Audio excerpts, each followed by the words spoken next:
Top of the morning, Dan and Amy. Hannah McDonald was a West Point cadet.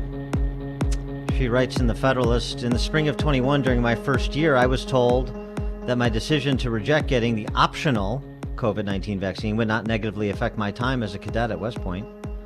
That quickly changed.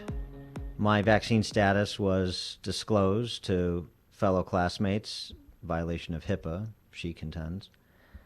During the summer training, my unvaccinated friends and I were segregated, ostracized, and mocked.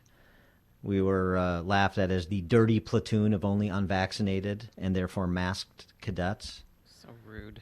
Denied a pass for being unvaccinated. I was not allowed to leave campus with my friends because our radius was restricted compared to the vaccinated cadets. I could not even take an overnight pass to my sponsor's house on post, even though the same policy that restricted me from staying overnight allowed me to spend the day there. Cast as the other with the masking. That's good for unit cohesion, I suspect. So I was subjected to this treatment while knowing some of my fellow cadets had an adverse reaction to the vaccine, including life-changing heart problems.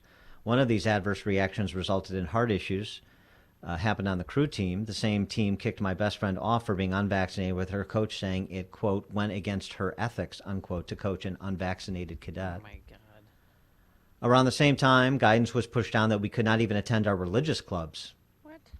Well, this guidance then changed shortly after. No one questioned the unethical nonsense of telling cadets they could sit shoulder to shoulder in a classroom to study calculus, but it was too much of a health threat to have us in the same classroom 6 hours later, discussing the one thing that gave us hope and comfort.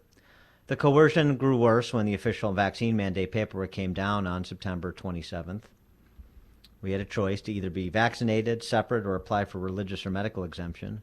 We were denied legal counsel, no JAG or legal advisors available for us to talk to before signing this document. My friend's exemptions pleading natural immunity. She also has natural immunity. She was infected and recovered. Pleading natural immunity have been denied by West Point, contrary to science. I can no longer stay at an institution that claims to fight for freedom while using people as puppets to convince the public to give up their freedoms for a political show. She concludes, unfortunately, serving my country and serving in the Army don't seem to be so similar anymore. I have deep respect for West Point's legacy, for the sacrifices of our soldiers to protect and defend our country, for the cadets who work tirelessly, for the training officers and teachers who devote themselves to raising leaders, and for the amazing family I've made through some of the most wonderful people I've ever met. I tell my story not to stain the name of West Point, but raise awareness of the persecution our military is under because of our higher leadership. I do blame the Biden administration for ignoring the pleas of thousands of soldiers. I blame Anthony Fauci for shamelessly lying time and again. I blame Secretary of Defense Lloyd Austin for his lack of leadership and integrity. And I blame the leaders who have the power to make change and yet remain silent. Hannah McDonald, former West Point cadet. For more on this topic and a few others, pleased to be joined by Lieutenant General William Jerry Boykin, retired three-star general. He was Deputy Undersecretary of Defense for Intelligence from 2002 to 2007 during President George W.'s administration. General Boykin, thanks for joining us. Appreciate it. Well, it's my honor to be with you. Before we get to our friend Tom Sedeka's project that you're a part of, Freedom Square, which, by the way, Freedom Square and all the details will be presented at our Freedom Summit tomorrow. So we'll look forward to that and seeing Tom and everybody again. But before we get to that project, what do you say about these vaccine mandates in the military and how the military is responding, per what former West Point cadet Hannah McDonald had to say? Yeah, this is unbelievable. I could never have imagined that this would be allowed to take place in something as important to our national security as our military and our military academies especially. And when you look at this, though, you need to understand that this is not about COVID. And it's really not about the vaccine. It is about compliance. And this is about fundamentally changing our society. And what people need to understand is that if you want to change society, you have to change the military. And that is because the ethics and the values still held by the military are the traditional American values that our founding fathers entrusted us with. And the left today is trying so hard to change that. to move away from that, to reach a point where we have a new set of values that are associated with this wokeism, with the leftist Marxist movement in America. And if you want to do that, if you want to reach that point where those are your values, you've got to get rid of these values that still reside within our military, because the military is such a strong institution that people can always look back and say, what were we? What are we supposed to be? And that's what we see happening right now. They're fundamentally changing our society by changing our military first. Yeah, and so far the Air Force has discharged 40 service members, and it's now preparing to address the thousands of others. And that's just the Air Force. How do we fight back? How do they fight back? Yeah, this is really very difficult right now. What's got to happen, what is going to happen, I can assure you, very soon, is you're going to see a couple of major lawsuits, class action lawsuits, that are clearly going to make their way all the way to West Point.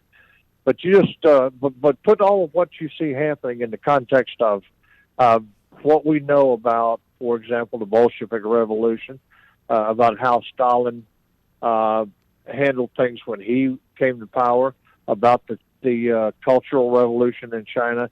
What you're going to see is a lot of similarities.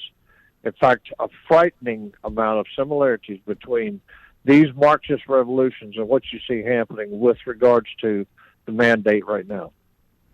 And with respect to China, since we have our eye off the ball, some would argue, talking about what books General Milley is reading versus hypersonic missiles that China is stockpiling, what do you say to how this impacts our military preparedness against our enemies, like the Chinese communists, first and foremost?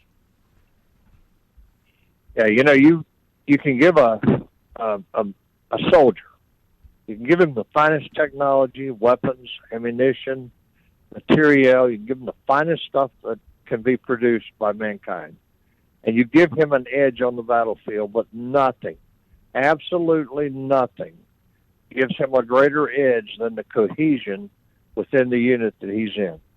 And what we are seeing happen today is people like Milley and Lloyd Austin, the Secretary of Defense, people like that are more focused on having a woke military than they are on having a military that is ready to defeat the enemy and what the enemy has produced for itself as warfighting materiel. And these guys have lost that focus. Listen, Milley talked about white rage. Hey, I spent 36 and a half years in the military. I never saw white rage. I don't even know what white rage is. And then he talked about how he was reading Mao and Stalin and Marx and all because he wanted to understand what would bring people to breach the Capitol. That has not a darn thing to do with the military. That breach did not have anything to do with the military. Yet he, by statute, is the number one advisor to the president of all things military. He is not in the chain of command. He is an advisor.